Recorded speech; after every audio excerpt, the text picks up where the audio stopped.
just want you to know how sorry we are that things got so fucked up with us and Mr. Wallace. When we got into this thing with the best intentions, really. I never... Oh, I'm sorry. Did I break your concentration? Where to begin with Pulp Fiction?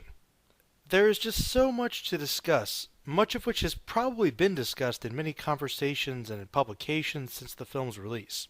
What can I really add to this conversation? Well, let's find out. Welcome again to Merlin Reviews as we discuss what is arguably Tarantino's most popular work, Pulp Fiction. I mentioned that I felt Reservoir Dogs was really more of an experiment to lay the groundwork for the style and tropes that would define Tarantino's filmmaking technique, but Pulp Fiction is in many ways a more developed work based upon the foundation, and in fact, much more. First, let's look at the story. Pulp Fiction takes place in the not quite 1970s atmosphere of Los Angeles, following the interconnected stories of various characters within the criminal underworld. Instead of thinking of it as one major story told out of sequence, it really serves to show several shorter interconnected stories rather than just one big one necessarily. The main characters of the stories are two quotable hitmen, Jules and Vince, the wife of Jules and Vince's gangster boss, Mia Wallace, and a corrupt boxer nearing the end of his career named Butch. For the sake of organization, I'll be focusing on the characters and their respective arcs, as this story, much like most of Tarantino's other work, is really much more character than plot-driven. Martin and Lewis. Vanilla Coke.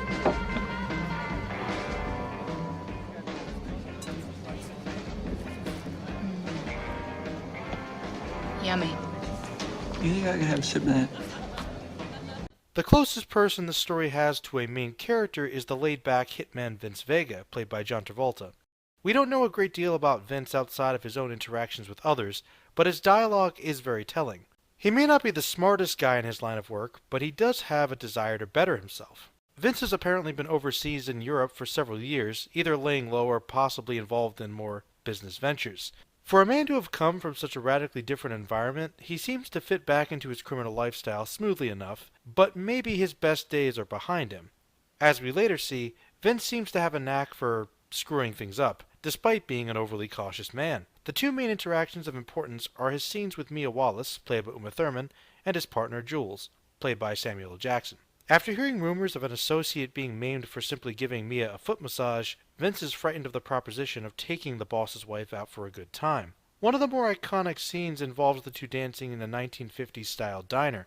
There are a couple of good things that hold this segment together. Travolta and Thurman have good chemistry. Their dialogue pops with that distinctive, exaggerated realism that defines Tarantino, as well as some really smooth editing, music, and camera work. The two of them discuss a great deal without really saying too much necessarily meaningful. Mia is obviously tempting Vince, and it seems their escapades may lead to a sexual encounter, but Mia's overdose and near death cause this to avoid happening. I admit that I start with this segment because it's easily the weakest part of the film. That's not to say that it's bad. The acting and editing are good enough to keep it intriguing, but much like the rest of the film, this just seems to be one fairly standard event in the life of two potentially interesting characters. I felt that the scenes displaying the diner were a bit too long and simply existed to show some good camera work. Not bad, but not really necessary. The two most important aspects of this section are what is suggested about both Mia and Vince. They are two people caught up in different parts of a pretty dangerous world. Their night of normalcy is actually rather different than much of their current lives have probably been. It's in this connection that they seem to be almost free of it, if the situation was very different, of course. I find Mia to be both seductive and almost innocent concurrently. She's someone who knows what type of world she's in, may even like it, but probably deserves a much better life. Admittedly, this is due to the more subtle moments of Uma's performance, particularly when she tells Vince a simple joke after saving her life. Though his arc is probably the least significant or really present, we do see something very important with Vince here. Though he obviously has bad judgment, may be a little stupid, and certainly concerned with his own safety, he presented himself as a gentleman for most of the evening, trying to focus all of his self-control within some constriction of morality. He also does seem to genuinely care for Mia's safety, probably feeling for her just slightly. This is the only clear view of Vince that we get, with the hint of him having traits of being a good person potentially. This is a theme which really stuck out to me more upon this viewing. The next major story follows Butch, Bruce Willis's character.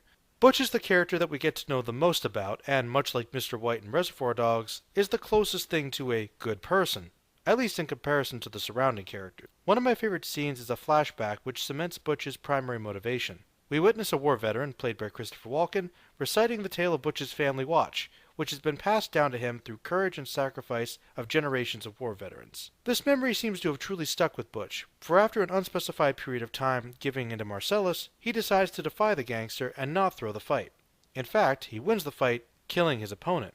Having planned this, he had previously bet upon himself, and plans to use the winning to flee overseas with his girlfriend, making a new life. At first, the audience may view Butch as some sort of tragic rebel, tired of losing his integrity. However, this illusion is quickly dashed once you realize that the whole thing was planned out, as Butch expresses he cares nothing for the man he killed, only caring about his winnings and his future. Butch may not be evil per se, but he's not exactly a pinnacle of moral character.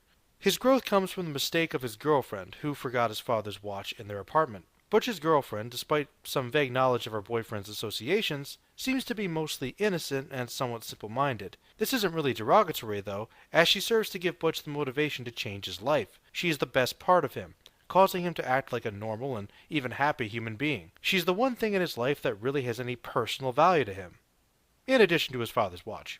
Butch's long trek through this neighborhood with continuous shots always intrigues me due to the hypnotic realism which oddly keeps the tension high. Butch finds the watch and Vince Vega waiting for him. He then kills Vega, who left his machine gun in the kitchen while he relieved himself. As stated before, Vince isn't the smartest guy. Still, he was the closest thing to a main character up to this point, and here he's killed off rather unceremoniously.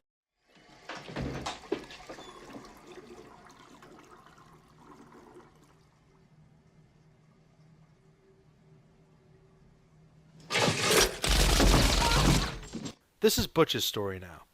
We'll come back to this moment later. Butch then happens upon Wallace, and the two begin a brief pursuit until they end up in a pawn shop, apparently run by the worst people on Earth. In this case, two rednecks, one being a police officer, who proceed to bring the two men into the basement to rape, torture, and probably kill them. They start on Marcellus, leaving Butch with a chance to escape. This leads to one of my favorite scenes, and also the turning point for Butch's character, and one of the film's major themes. Butch is about to escape, leaving his enemy to die, a man who clearly wants him dead. However, upon realizing the horrors about to be committed are too horrible to allow, even to a man like Marcellus, Butch decides to save his foe, with a samurai sword no less. This is a shining moment for Butch. Perhaps trying to live up to the legacy of his family for one moment, men who have never backed down from fighting for the right thing, Butch makes this moment his own personal battle to prove himself. How easy would it have been to just let the man die? Instead, he chose to save a life, not only committing a selfless act, but on someone few people would think likely to deserve it. Like all of these characters, Marcellus is a human being.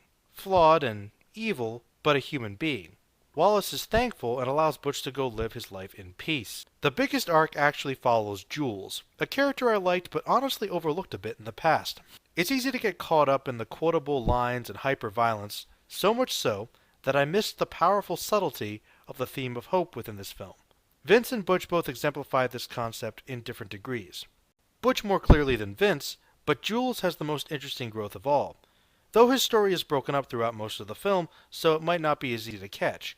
We see Jules and Vince going to collect a stolen suitcase that belonged to Marcellus, proceeding to murder the thieves. Unknown to them, though, one of the accomplices is in a nearby bathroom and bursts out shooting. At point-blank range, no less. Miraculously, though, none of the bullets hit them.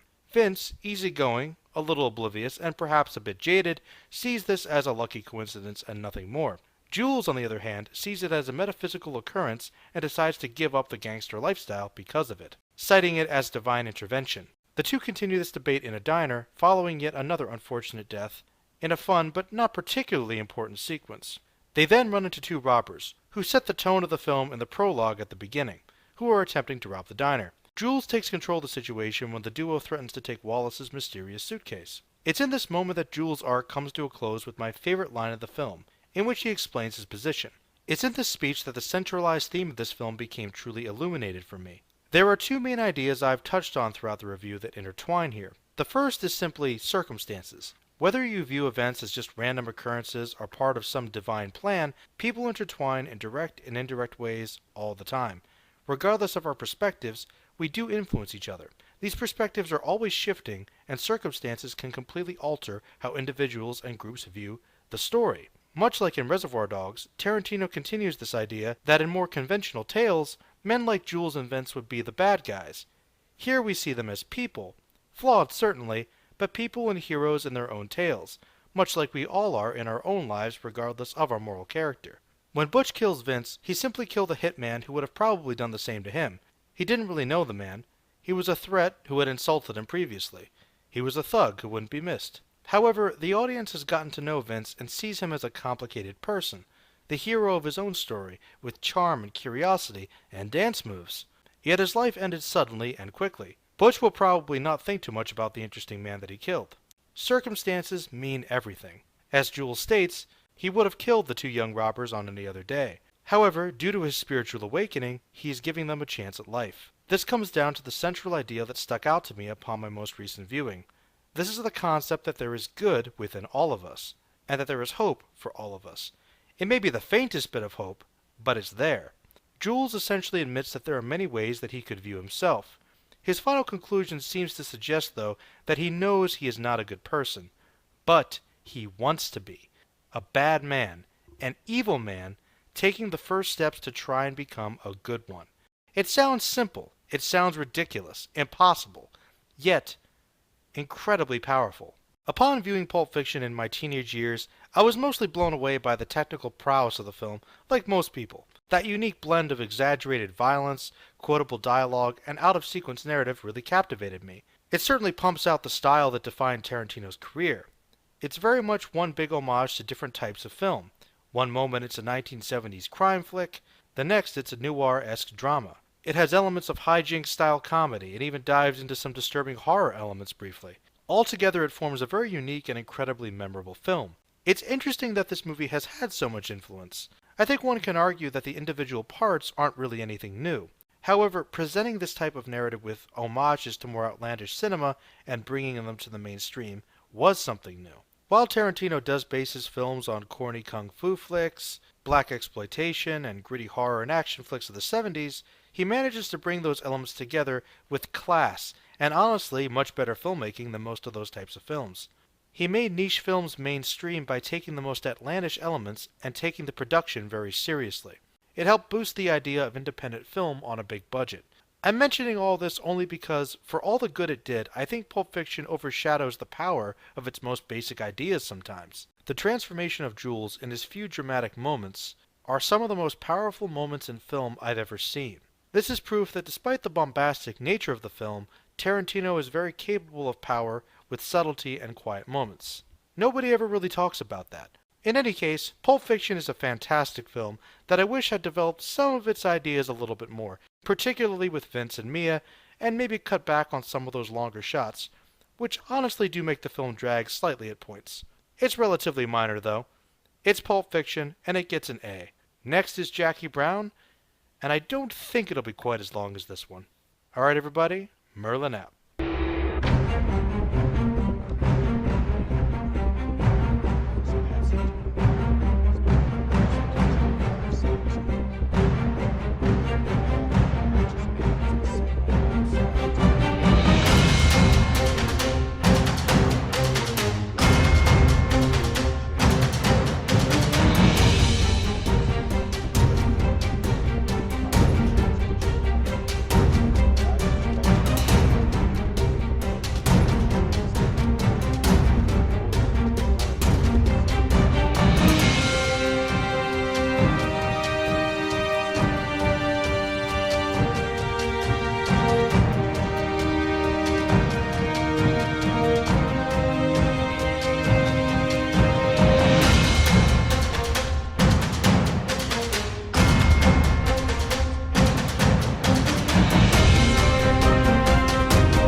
Or it could mean you're the righteous man and I'm the shepherd. And it's the world that's evil and selfish. Now, I'd like that. I just want you to know how sorry we are that things got so fucked up with us and Mr. Wallace. When we got into this thing with the best intentions, really. I never... Oh, I'm sorry. Did I break your concentration? Where to begin with Pulp Fiction? There is just so much to discuss, much of which has probably been discussed in many conversations and in publications since the film's release. What can I really add to this conversation? Well, let's find out. Welcome again to Merlin Reviews as we discuss what is arguably Tarantino's most popular work, Pulp Fiction. I mentioned that I felt Reservoir Dogs was really more of an experiment to lay the groundwork for the style and tropes that would define Tarantino's filmmaking technique, but Pulp Fiction is in many ways a more developed work based upon the foundation, and in fact, much more. First, let's look at the story. Pulp Fiction takes place in the not quite 1970s atmosphere of Los Angeles, following the interconnected stories of various characters within the criminal underworld. Instead of thinking of it as one major story told out of sequence, it really serves to show several shorter interconnected stories rather than just one big one necessarily. The main characters of the stories are two quotable hitmen, Jules and Vince, the wife of Jules and Vince's gangster boss, Mia Wallace, and a corrupt boxer nearing the end of his career named Butch. For the sake of organization, I'll be focusing on the characters and their respective arcs, as this story, much like most of Tarantino's other work, is really much more character than plot-driven. Martin and Lewis. Vanilla Cup.